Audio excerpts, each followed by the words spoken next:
Hello everyone, welcome back to Age Nagash, which is a channel dedicated to Age of Sigmar. In today's video we're going to have a look at a couple of lists for the Legion of Night. Now, these lists, one of them contains Manfred, the Mortarch of Night, and the other one doesn't. And the reason why I thought it would be good to have one that includes and one that doesn't is to just show if a Mortarch is really necessary within the Legions of Nagash. Of course, narratively and thematically, it makes a lot of sense. They're the ones who lead their own legions.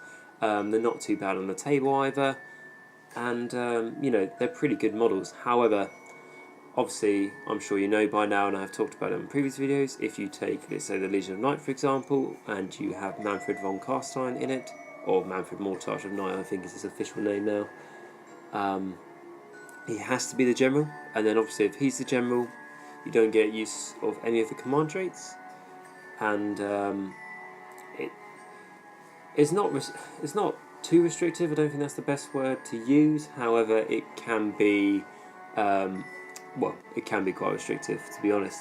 Particularly if, for example, if you really like the Legion of Night rules and all those sorts of battle traits they have, but you think, actually, I really want to take Arcan in this army to lead it. You can't, as if you include any Mortarches in a Legion, it needs to have, for example, Legion Knight needs to have Manfred in it if you include any Mortarches, and then Manfred would have to be the general. So, like I say, it's a little bit restrictive. It sort of pushes you down certain paths which you may or may not want to go on. So that's why I thought it would be good to have two lists here. So one with Manfred the Mortarch of Night in it, and then the other one without him, just to see how much he really adds to the army. So, with the first list, we're going to look at Manfred Mortarch of Night. He is the army's general. His Law of the Dead spell is Soul Harvest. Now, this is the spell that casts on a 7. Enemy units within 3 inches of him suffer D3 mortal wounds, and then for every wound they take and it's not negated, roll a dice, and on a 5-up, Manfred Mortarch of Night heals a wound he previously took earlier in the battle. So the reason I like this spell is because, Mortarches, they are generally very good. They can do a lot of damage output in different ways from each other. However, they are pretty squishy. That is their main weakness. Like I said, they're generally they're alright in combat. Manfred Mortarch of Night is generally the best, and their movement is really good. They're not bad spellcasters at all. However, they only have 11 wounds and a 4-up save, which means if the enemy just wants to snipe them off the board, they can do it pretty easily, or if they just want to whack them in combat. It's not going to take, too much effort to do it, really. So the Soul Harvest spell just gives him that extra way to heal wounds, as he will be healing 2 wounds at the end of each combat phase if he slays any enemy models. So he's got a good potential to heal a lot of wounds up, which should hopefully make up for his 11 wounds characteristics, although I'm not too sure, but I think this gives him the best chance to make him the most survivable. The next 2 leaders we have is Necromancers. So the first one is a Necromancer with the Overwhelming Dread, which is one of the spells from the Law of the Death Mages, which is pick an enemy unit within 18 inches. It casts on a 5, the enemy unit is -1 to hit and -1 to their bravery. I think that is a fantastic spell, just because there's so many enemy units that can do mortal wounds on 6s to hit. And then the second part of this spell adds in really nicely to it by making the enemy -1 to their bravery. You might not think that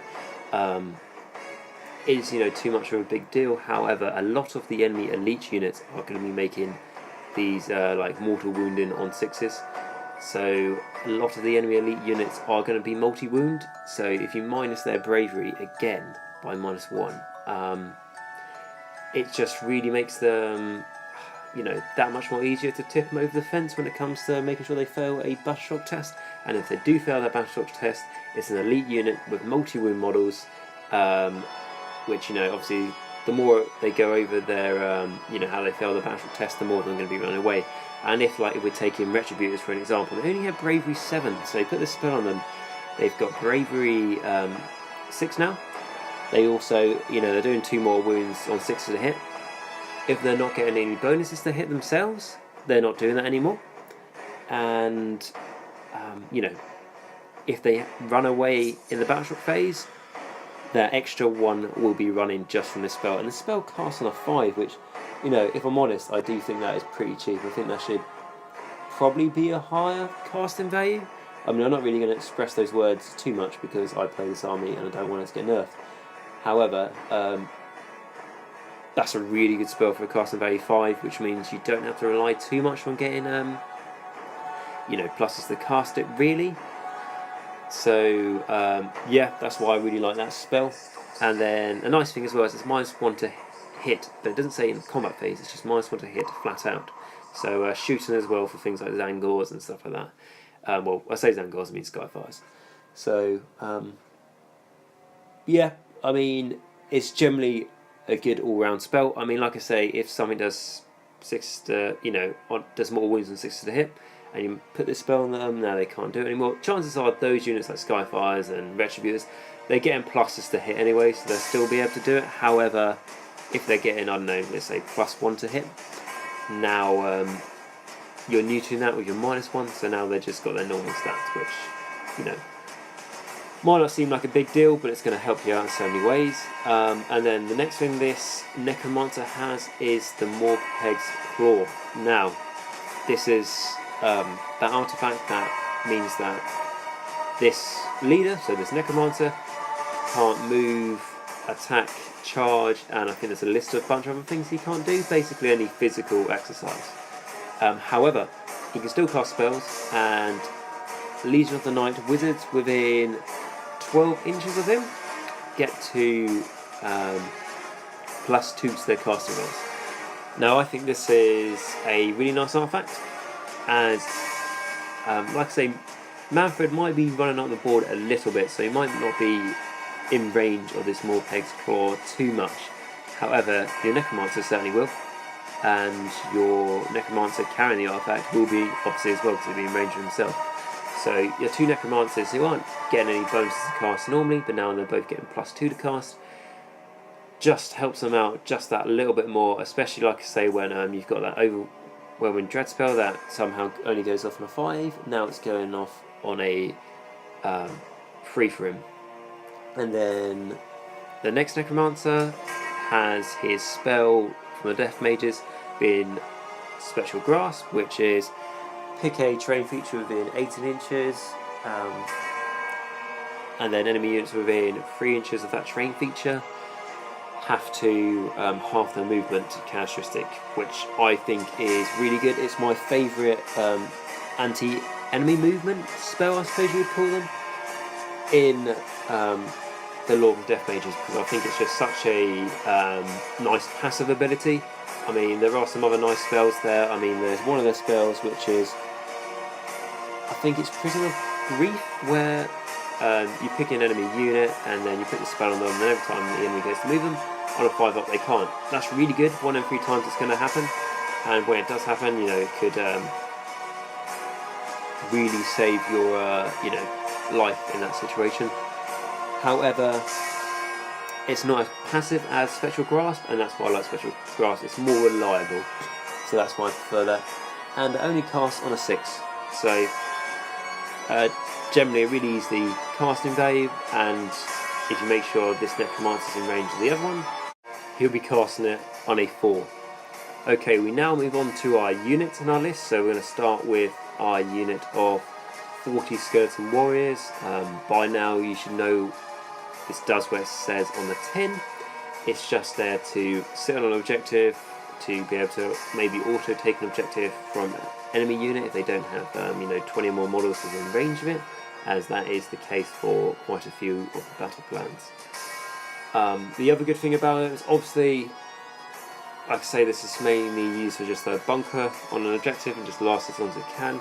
However, you know, it's not a bad fighting force, especially if it gets to attack first. It's chucking a lot of attacks out.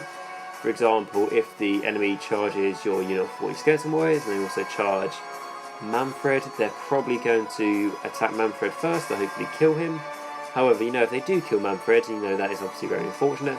Your 40 Skeleton Warriors will then be able to attack, you know, unscratched hopefully, and will be able to do a lot of damage in kind, because 40 skeletons, they're making, theoretically they're maybe making 121 attacks.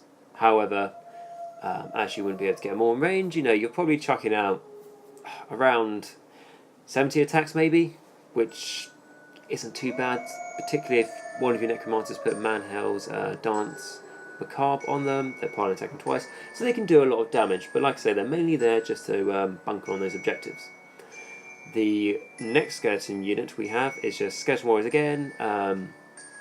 It only has 10 models, so with these they've just got Ancient Blades just to make them, if they have to fight, they've got a better hit characteristic basically, because you're not relying on weight of numbers.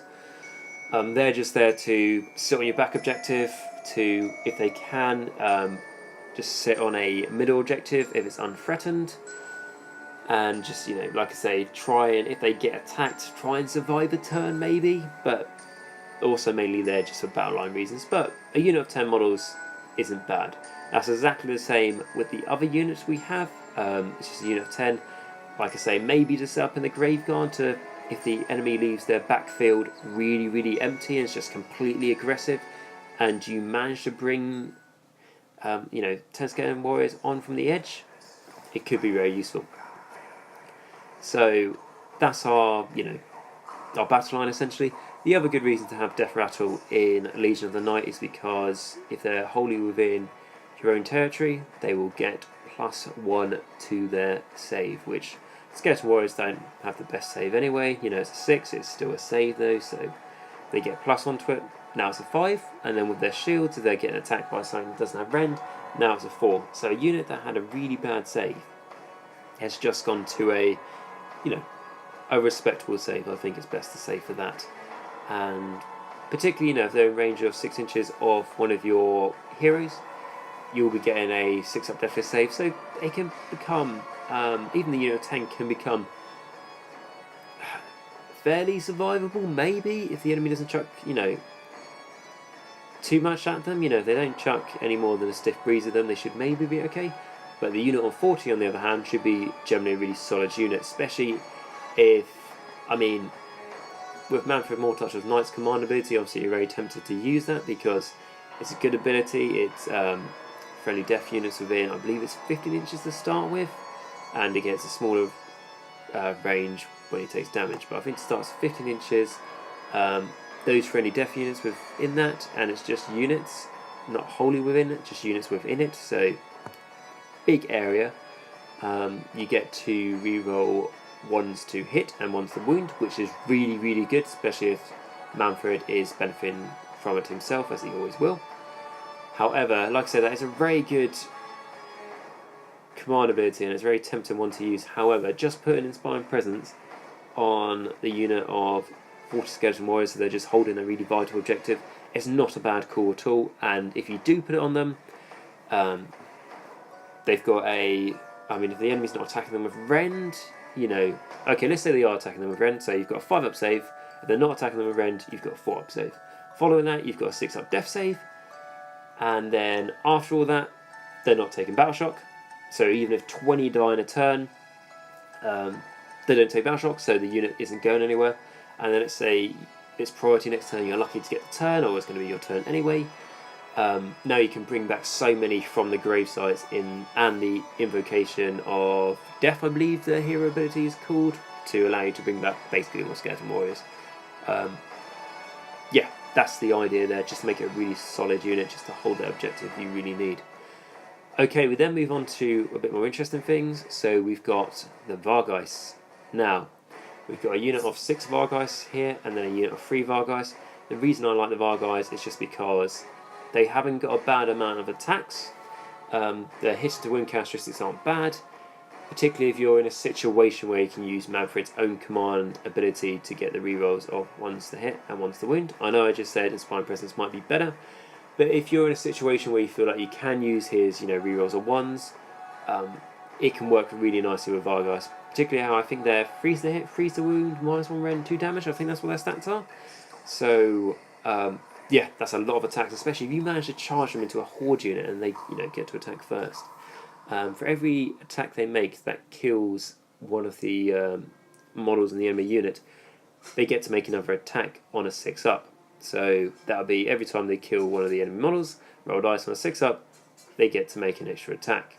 So that can be really, really, really good for them. Especially as, like I say, you're going against a horde unit, so they've got a 5-up save, 6-up save at best. They've got minus 1 wrench up to this, so let's say they've got a 6-up save. A lot of them are going to fail that, and then 2 damage each. They're likely only going to have 1 wound, because as they, like I say, are a horde unit. So you will be killing a lot, meaning that you should hopefully be making a lot of additional attacks. So that's why I like the Vargeist. And then, like I say, that their movement as well. Like I think it's movement 12 inches. They can fly. They're very, obviously they're very fast. They're very versatile. They can climb over terrain, and they're quite good to move up with Manfred as a bit of a, an attack bomb almost. And then after them, we have something a bit more even scarier and nastier, which is a Terrorgeist. So the reason I've got the Terrorgeist in here is because obviously it's got a fantastic screaming attack, which is you pick an enemy unit within 10 inches, you roll a dice, you add that result of that dice to what it says on the damage table on its profile, which starts as a 6. And the difference between that result and the enemy's bravery of the unit that you picked within 10 inches of the Terrorgeist, it will take the difference in mortal wounds. So let's say you're really lucky with it, and you pick an enemy unit within 10 inches, you roll a 6, you add the 6 from the damage table on its war scroll to that 6, that's a 12. The difference between 12 and the enemy's bravery is how many mortal wounds they take. So sure, if you're playing against things like demons or death, at most they can take 1 or 2 mortal wounds, unless you're minusing their bravery.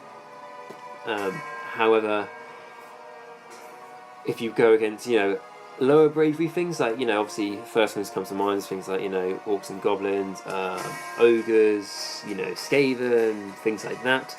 However, if you fight against even Stormcast, like Liberators only have a 6 bravery, and I think things like Prosecutors only have 6 bravery as well. This can be really devastating, and can really just tear those units apart. And that's why I like it. And the plan to use the Terrorgeist in this list is keep him in the Ancient Cunning's battle trait, which basically allows you to pick 3 of your units. Instead of deploying them normally, they set off the board, and then at the end of any of your movement phases, they can come on 6 inches from any board edge and 9 inches away from the enemy. And then that will count as their move for that turn. So the reason why I would put the Terrorgeist in there is just because it will constantly give the enemy something to think about. That you've got a Terrorgeist, it's just going to pop on any board edge at in any of your turns, and it's not like on a 3-up it comes on. You can just choose for it to come on as long as obviously there's space on the board edge. So the enemy's always going to constantly think about that. So they're going to do 2 things. They're going to overthink about it and really make sure that it can't come on their back edge of their board. And then if they're doing that, they're not focusing on what's going on in front of them. They're just worried about getting flanked really heavily by that Terrorgeist. The other thing they could do is not worry too much about the Terrorgeist and just actually focus on the objectives in front of them and what they're going to do. However, if they do this, obviously they leave themselves exposed to the Terrorgeist, which will come on the back of the board edge and will just wreck things like enemy artillery, enemy shooting, and enemy units that have just been left at the back to hold their own objective. And even if the enemy, leaves a mediocre force to try and deal with the Terrorgeist if it comes on, unless they're lucky, they're probably not going to be able to deal with that Terrorgeist. As and let's be honest, the Terrorgeist comes on, so there's space for him, 9 inches away from the enemy. He still has to make a 9-inch charge, and there's nothing I put in this list to help him enhance his chances of being able to make that charge. However, his shooting attack is 10 inches, so he will always be able to shoot with his attack when he comes on. And why this is good is if you can make him come on, 9 inches away from a enemy artillery piece, or like say enemy shooting, something that doesn't have particularly good saves. Well, to be honest, when I say particularly good saves, that's the wrong thing. I mean, something that doesn't have mortal wound saves, or is not really multi-wounded, or does not have high bravery, which those things I mentioned, they generally don't have that. So this Terrorgeist is pretty good to being able to if not destroy, like enemies shooting and things on the backboard when he first comes on, to severely damage it. I mean, if the enemy's got a war machine, which a lot of Order armies do now because of the, I think it's the Lord Ordinator, the new Stormcast character, that, you know, really enhances enemy shooting to a point where it's not the funnest thing to deal with, shall we say. Because of that, they are bringing in these artillery teams with the, you know, things like Reaper bolt throwers. You know, what's another one? Hellstorm rocket battery. You know, Hellblaster volley gun, things like that. So if the enemy has brought that stuff, the Terrorgeist will come on. It will shoot the crew. The crew generally have bravery 6 or 7 at the most, I think, and then can easily wipe out all 3 crew members because they only have 1 wound. And then that artillery piece is effectively useless. And if the Terrorgeist does that, turn 1, let's say it goes really badly, can't charge anymore, you know, fails his charge, it's the next, the enemy has the next turn, and they just all go into the Terrorgeist, and, you know, they practically make it so he's dead, and the Terrorgeist won't be able to do anything else because he can't heal, as he's not fleshly a caught one. Yeah, that might seem pretty bad, and, you know, to a point it is. However, the enemy has then just focused the whole turn on killing this Terrorgeist, and Terrorgeist hasn't done nothing. It's holding up the enemy for a turn. It's also deleted, you know, their war machine, and you know, it's definitely been a good distraction, which is the main part of the Terrorgeist. And if it doesn't cause a distraction to the enemy, that means the enemy aren't paying it much notice, which means it can come on, you know, on the rear end of the board and flank them and do an insane amount of damage. So that's the idea behind the Terrorgeist there. And then the last thing we have in this list is the Nightfall Pack. Now this is the reason why we have 3 units of Skeleton Warriors and the Vargeist. That's because they will fit in it, as long with Manfred. So what this allows is your Skeleton Warriors, I think the first ability is Manfred can re-roll the dice when he tries to resurrect Skeleton Warriors through Invocation of Death. So that's good. More reliable with them coming back, and like we said, as the Skeleton Warriors are more tougher in this list, just being able to enhance that and make them more survivable, like I say, will obviously really help. And then the next ability is when Vargas units make charges, if they're from this battalion, they get to add 1 to their attack characteristics, and like I said, as if, you know, hopefully gets charged into a horde unit, they'll be hopefully making lots of additional attacks anyway, so by making extra attacks as well from this battalion is really nice. Especially, like I say, you know, they're doing 2 damage attacks, and, you know, they standard make 3 attacks, so now they're making 4 attacks, freeze and freeze, milestone rend, and 2 damage, which is not bad at all, particularly how fast they are. So hopefully they'll be able to get in the combats when they want to, as they've got the extra movement. Hopefully they should be able to dictate when they get into the fighting.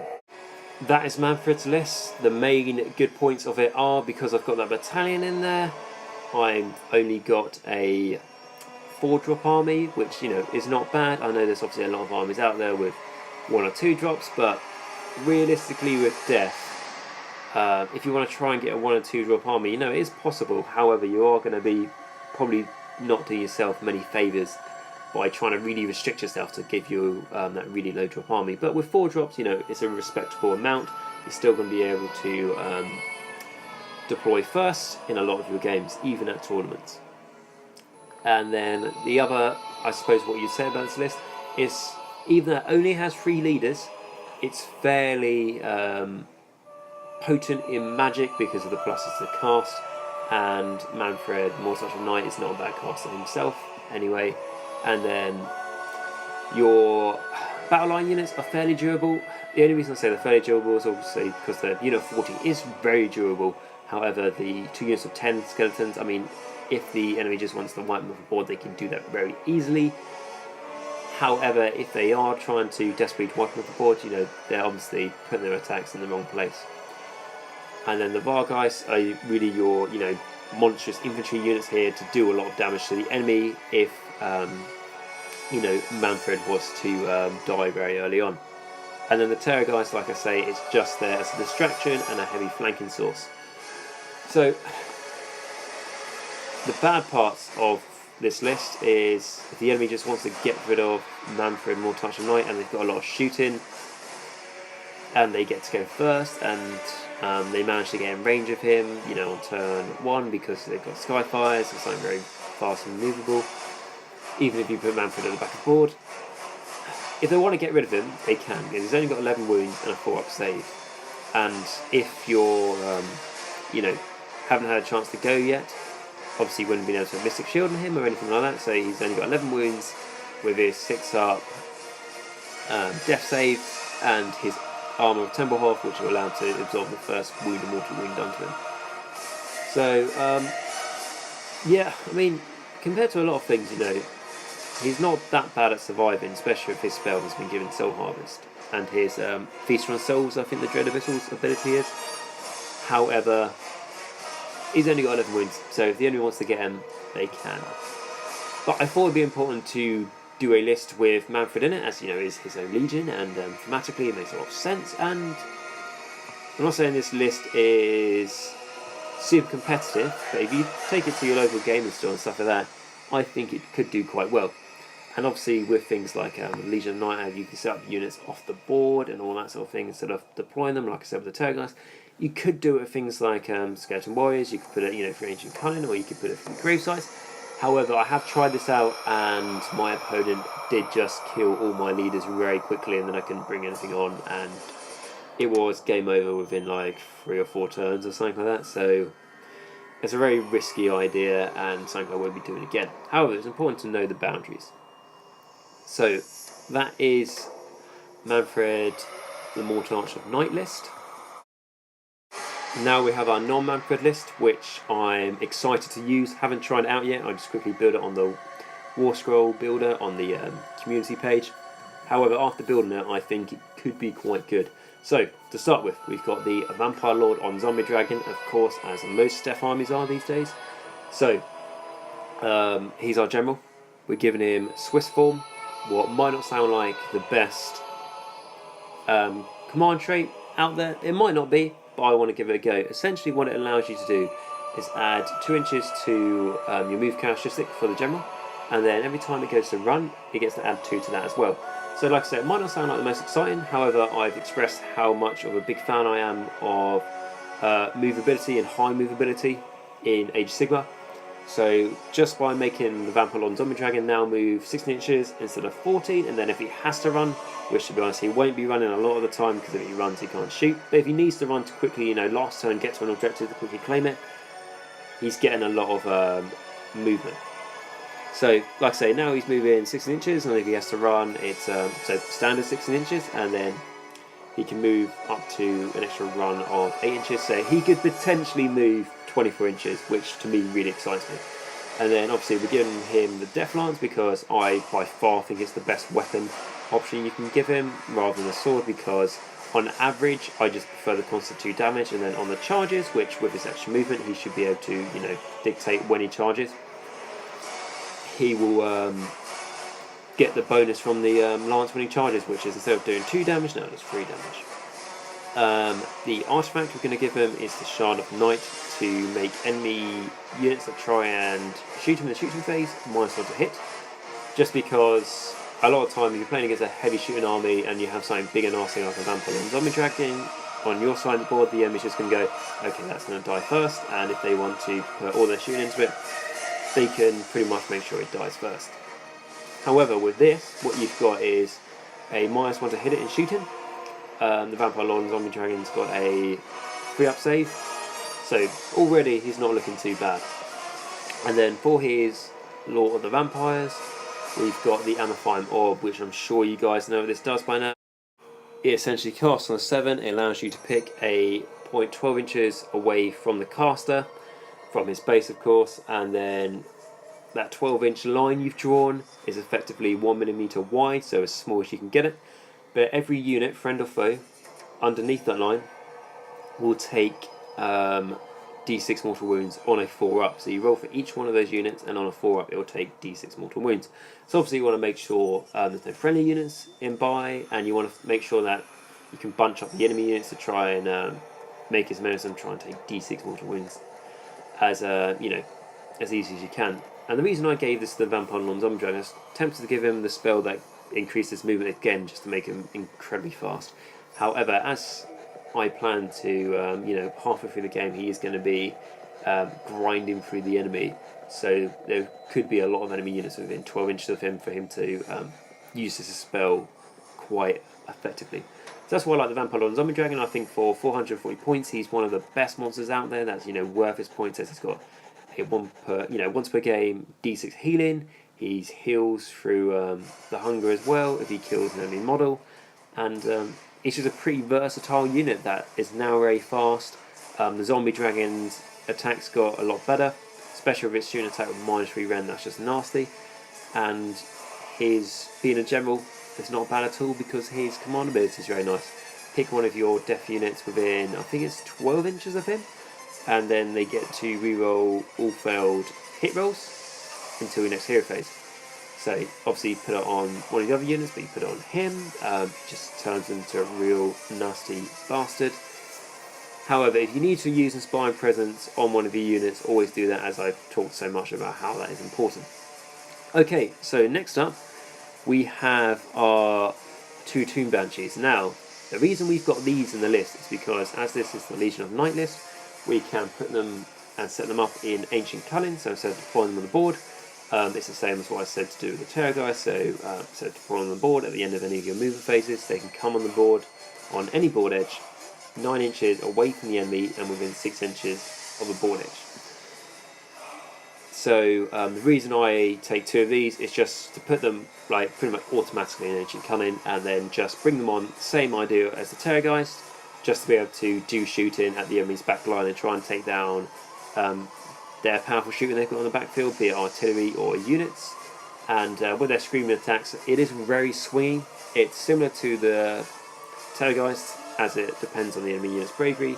You basically roll 2 dice, you add that result together, compare it to the enemy's bravery, and the difference between them, if you beat it, is how many mortal wounds they will take. So like I say, swingy, but if you get it off well, you're going to really delete things. So that's why I like them. And they're only 80 points each, and the enemy, if you say you've got 2 Banshees in Ancient Cunning, if the enemy knows that they do, they might worry about them, and if they're worrying about them, hopefully they will not be thinking on what's actually going on in the game and make mistakes that way. However, if they're not worrying about them, because 2 80-point models, I don't really care. If they come on the board edge, I'll deal with them. They might be surprised how hard they are to deal with, because obviously they won't take any rend. So you need to maybe focus a bit of fire on them just to kill them. However, even if they do die, by the time they've probably done quite a lot of damage from their shooting, and they've done their job. And if the enemies, like I say with the Terrorgeist, thought too much about it and put quite a bit of their stuff on the backfield to deal with them, you can obviously just come not on their backfield and come where you want on the sides and start shooting at them. And you can just really waste the enemy's time with them, which is why I really like them. Afterwards, we have 2 Necromancers. Again, the first one has Special Grasp, which I talked about with the Manfred list, and then the next one has Overwhelming Dread, which I talked about in the Manfred list. Effectively, Special Grasp is picking a terrain feature and making enemy units half the movement within 3 inches of this terrain feature, which obviously, like I said, is really good. Stops the enemy getting to the objectives, stops them being able to react to the 2 Banshees so well, or the Terrorgeist in the other list. And then the Overwhelming Dread is if there's a spell that makes the enemy -1 to hit, and then as a bonus -1 to their bravery, which is pretty good when you've got things like 2 Banshees, and then in the other list, things like Terrorgeists, that rely on the enemy's bravery to do damage to them, is an auto take, I would say. I would say out of the Death Mage's spells, my auto takes are, as you can probably tell by now, is Special Grasp and Overwhelming Dread 100%. And then we have the Vampire Lord on Nightmare. So the idea behind this guy is just to sit amongst your blocks of skeletons, which we'll get to in a minute. Just to sit amongst them, always using the Invocation of Death ability to resurrect skeletons. And his Lord of the Vampire spell is Soul Pike, so that's pick an enemy unit within range of the spell. I can't remember what the range is. Is it? I think it is 18 inches. Yeah, I'm pretty sure it's 18 inches. So you pick that unit, and then when that enemy unit goes to make a charge, you roll. Okay, so what their charge dice were, let's say they roll a 9 to charge and they make the charge. You would then roll 9 dice as part of this spell, and then for every 5 and 6 is how many mortal wounds that enemy unit would take. So you might think, well, on a 5 and 6, and the enemy might make a 3-inch charge, and then you only roll 3 dices, and on 5 and 6 they take mortal wounds. So it might not even happen. This spell might not have any effect, essentially. But obviously, if the enemy makes a high charge, it could be really useful. However, the other nice thing is that it might make the enemy think twice before charging, especially if they've got something like let's take Iron Jaws for example, where they've got a mega boss, which is just on foot, but it's a really nasty character, and they're going to charge him into your I don't know, let's just say 10 skeletons that are just holding your back objective, and at that moment you think, okay, so that thing charges me and it gets to go first, I'm fucked. However, if this spell was on him, the opponent would then have to think, if he makes this charge, there's a good chance his Mega Boss is going to die because it's only got 1 wound left. So, like I say, if it's only got 1 wound left, there's a good chance it could die. So it might prevent your enemy from doing it. And if they do, you're still holding that objective and you're still clocking those points just because you've made your enemy a bit scared. However, if they go, fuck it, I'm making that charge, and then they die, it's really good. So it just makes your enemy have to think about an extra thing. And what I like to do in my armies is give the enemy loads of things to think about, and then if they're having to make loads of decisions themselves, sooner or later they're going to make a mistake, and it's a mistake you can take advantage of. I mean, this might sound like not a very nice way to play, or a very friendly way to play, but like when you're in a very competitive environment, that's just how you've got to play. The enemy, you can bet it's going to be doing it to you, so you've got to counter them as well. It's like, it's a psychological warfare of some sort of sort within the hobby. And, well, I say within the hobby, I mean within the game, of course. So, those are our leaders. We do have a lot. We've got 6 leaders there. So, for things like, what's it called? Duality of Death, where you've got to capture the objectives with your heroes. Vampire Lord and Zombie Dragon, obviously, is a good choice. You can capture that. And then, yeah, you've got a lot of weak heroes to try and capture the other objectives. However, you've got a lot of heroes, so it's going to be hard for the enemy to just snipe them off. And then for the Invocation of Death ability is the other reason why I've got lots of heroes, just to make your skeleton warriors essentially, or other Sunball units, just be able to make them heal more wounds and regenerate models. So we then move on to the units. So we've got 2 blocks of 40 skeletons, and I've given them both ancient spears just because the range on the spears means more attacks to be able to get in, which is better than the +1 to hit in my opinion, as they will always be getting +1 to hit anyway because there'll be a death hero nearby within 18 inches. So I think hitting on 4s is good enough. Hitting on 3s from the swords is nice, but hitting on 4s is perfectly fine, in my opinion. So those are the units I've talked about with Skeleton Warriors still before. They just hold objectives. They can do quite a lot of damage in combat if they get to attack first, and a lot of them are in range to attack. And the enemy doesn't have a good save. However, they are mainly there just to bunker objectives, and they would do a good job of that. The next battle line unit we have is Direwolves. There are only 5 Direwolves here. Now, in Legion of Night, unlike the Skeletons, because obviously Death Rattle in the Legion of Night gets +1 to their save, so you might wonder why I haven't just added an extra unit of 10 Skeletons just to make their save better. However, the Direwolves, I think they are a fantastic unit for 60 points. I mean, I think they're our best, cheapest. I don't say they're our best, cheapest unit because we've got like a Calm Wraith, which is like 60 points, which is really good as well. But they're in the Death Grand Alliance, they are, for how many points they're potentially the best battle line unit we have. And sure, they're not going to be as survivable as a unit of 40 skeletons, even if you have a lot of Direwolves. However, 5 Direwolves for 60 points, they can go where they need to get to quickly because they've got a 10-inch movement. They're not, they can handle themselves in combat, I think is a fair thing to say. But you're not going to be charging them in to do loads of damage, so they've got a 10-inch movement, you're probably going to run them. 10 inches plus D6, they've got 2 wounds apiece, and they've got 2 attacks each, force to hit, force to wound, no rend 1 damage, and then if they charge, they make a 4 to hit and a 3 to wound. I think that's what it is. So they're a really good unit for 60 points. Just have them on the backfield, holding that objective, and obviously if there's no threat from the enemy deep striking you, they'll be able to hold it well, and then if they need to push forward at any point, they can do it quickly and they can react to things quickly. So that's why I like them. The next thing we had are bat swarms. So what I like about this unit is if the enemy wants to have lots of shooting in their army, they're absolutely going to love bat swarms. Sorry, when I mean love them, I mean you're going to love them, not the enemy. The enemy's going to absolutely hate them and wish they never existed. And what they'll probably say is, well, if the enemy is not used to fighting them, obviously they'll be quite surprised to see them, and they're probably not going to think they're very good, as they are quite old models and stuff like that. However, there's plenty of conversion works out there, and I've done it myself. Bat swarms are a really good unit. Just have them in the gravesite, just to summon up, halfway across the battlefield, just to get in the enemy's face and make them, minuses to hit and shooting. Or alternative, if you want to, set them up on the board edge from Ancient Cunning to do that. Or just basically, you want to get them. You don't have to get them amongst the enemy, but just close enough within 12 inches of their shooting units to make the -1 to hit. So let's say you've got this, the Skyfires with their, doing an arcane bolt on a 5 up to hit, essentially, because they get lots of pluses. If they try and do it against the Vampire Lord and Zombie Dragon, I mean, it's a standard 6 up to hit for their ability, but they're getting lots of pluses to do it. So they do it against the Vampire Lord and Zombie Dragon, take out your general and your big nasty monster, which they probably will. They're already -1, so now they're just doing mortal wounds on 6s.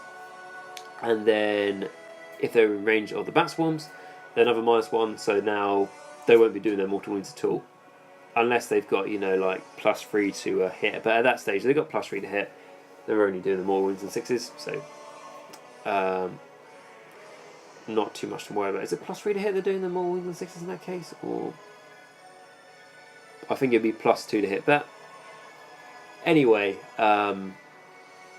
it really helps to neuter how good they are. And not just Skyfires, other things, Stormcast, long strikes with their big crossbows, so they get 6s to hit.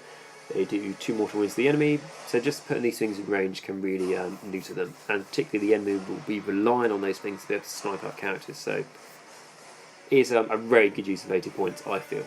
And then the last thing in our list is, of course, a Terrorgeist, just to set up in Ancient Cunning along with the Tomb Banshees, because like I said, the Tomb Banshees are great for setting up and then dealing damage to enemy stuff in the backfield, like artillery and stuff like that. Same use as what I said for the Terrorgeist in the last list, and then it's exactly the same with the Terrorgeist in this list, apart from he's accompanied with 2 Tomb Banshees, which obviously you can set them up all near each other if they, if there's a good reason to. But if you spread them out, it means that the enemy can't just charge to one thing on their backfield and deal with it. They're going to have to split up. So that's why I like them.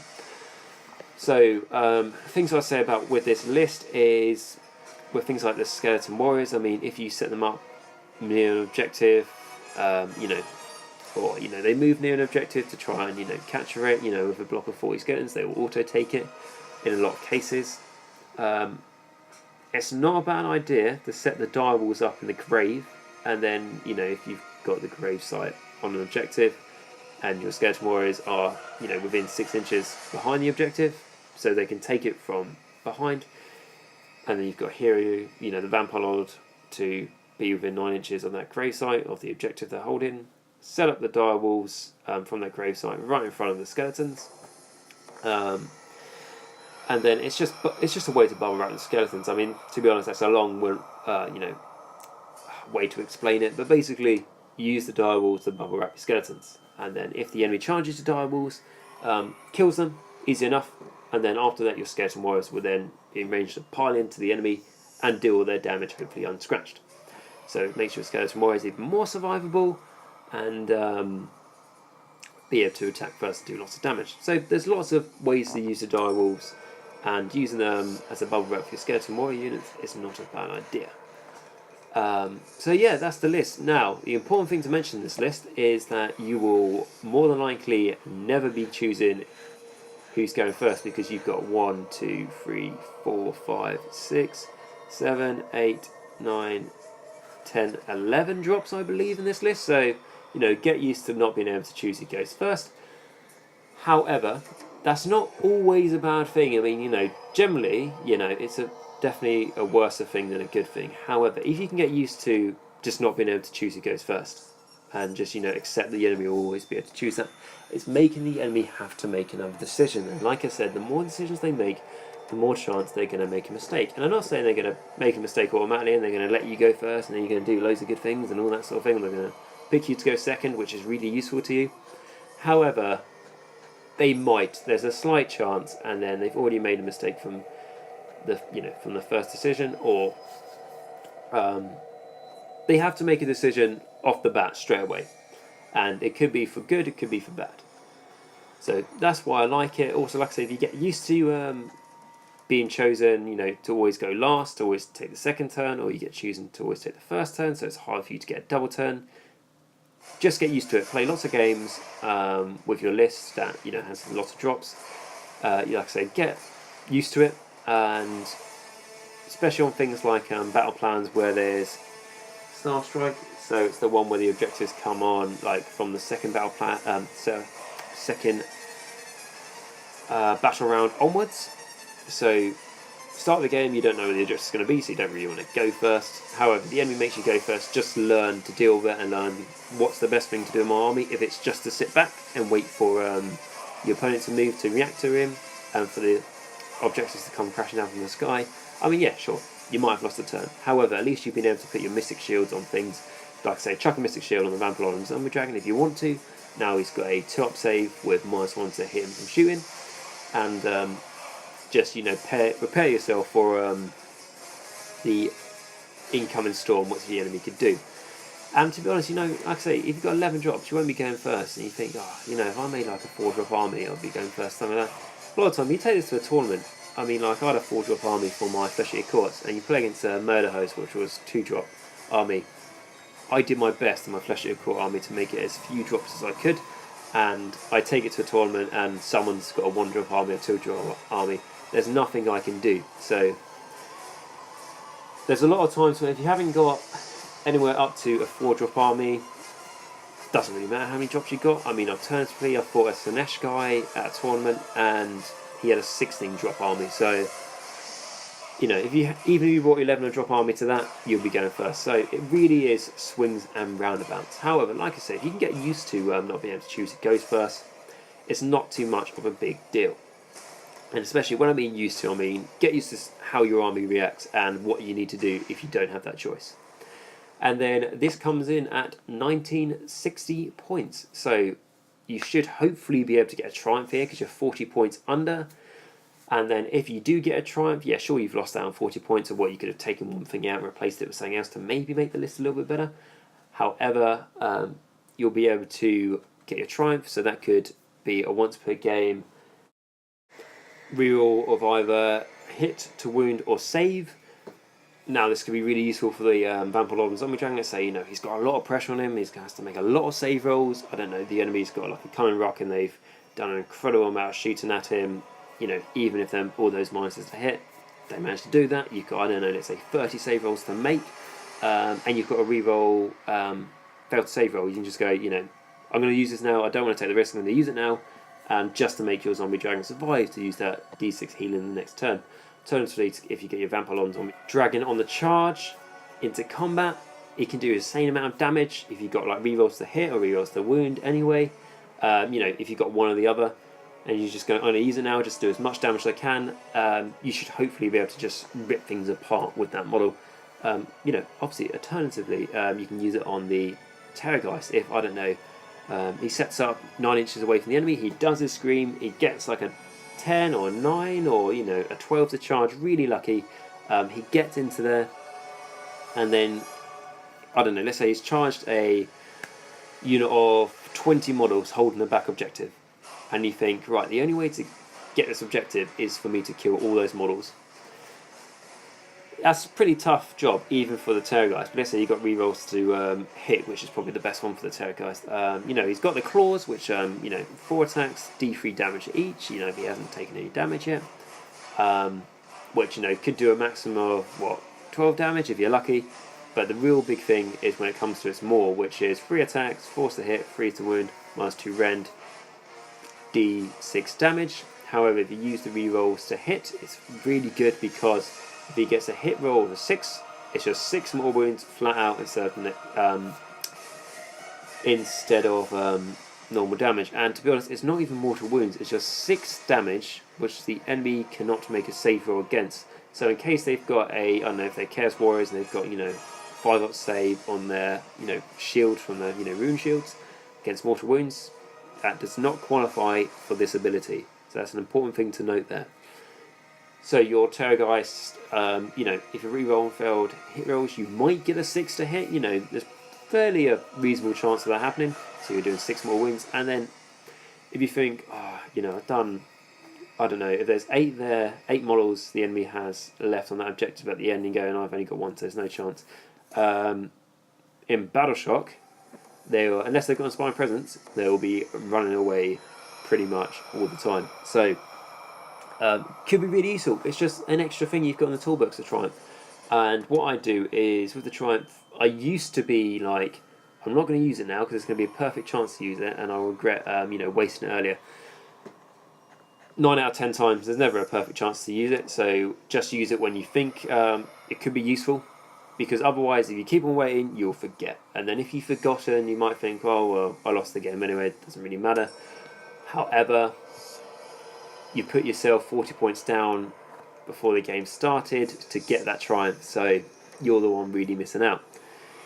So those are the lists. Like I say, I prefer the non-Mannfred one just because I think it's more versatile. Yes, of course, you've got so many drops, you're probably never going to be able to choose to go first, but I talked about why that's, overall is a bad thing, but why it's not so bad as you think. And then I just, like I say, for the versatile, like 2 Manchus coming on. I think Vampire Lord and Zombie Dragon for an extra 20 points is better than Manfred anyway, to be honest. And I'm just more excited about trying this out because I think it's more competitive. And like I say, these are just quick lists I've came up with. I've put some thought into them, but I haven't, played them. So if you see them and you think, oh, they're not really competitive at all, they wouldn't stand a chance, please let me know in the comments, as I do look forward to trying these lists out and finding out for myself. But I wanted to give you guys like a semi-competitive list just for you guys to play with, and you think, oh, I've got this models, I want to try to give that a go. If you do, fantastic, and I really hope it goes well for you. I might be looking at doing the same for the Legion of Blood, and then Legion of Sacrament and the Grand Host and Nagash itself, by just comparing if you have a Mortouch in the list or if you don't have a Mortouch in the list, and what you can do with both, and what the weakness of one and what the weaknesses of the other. Like for example, the Vampire Lord and Zombie Dragon compared to Manfred and Mortouch Knight. I think the Vampire Lord and Zombie Dragon is just hands down a lot more survivable. It's got a better save. It's got, I don't want to say it's got better healing potential, because the Dread Abyssal, which Manfred rides, Shigarov has got a good chance of healing wounds for him. However, he's only got 11 wounds, so it's easier to snipe Manfred off the table than a Vampire Lord and Zombie Dragon, especially when he's got the Shard of Night that's making the enemy -1 to hit him in shooting. So like I said, that's why I came up with these lists, just to give you guys something to look at and try and start a conversation in the comments down below. And as always, I hope you've enjoyed this video, and if so, please like, subscribe and comment down below, as that does really help me produce as many videos as I can. And I thank you very much for watching, and until next time, remember, Nagash is all, and all is one in Nagash.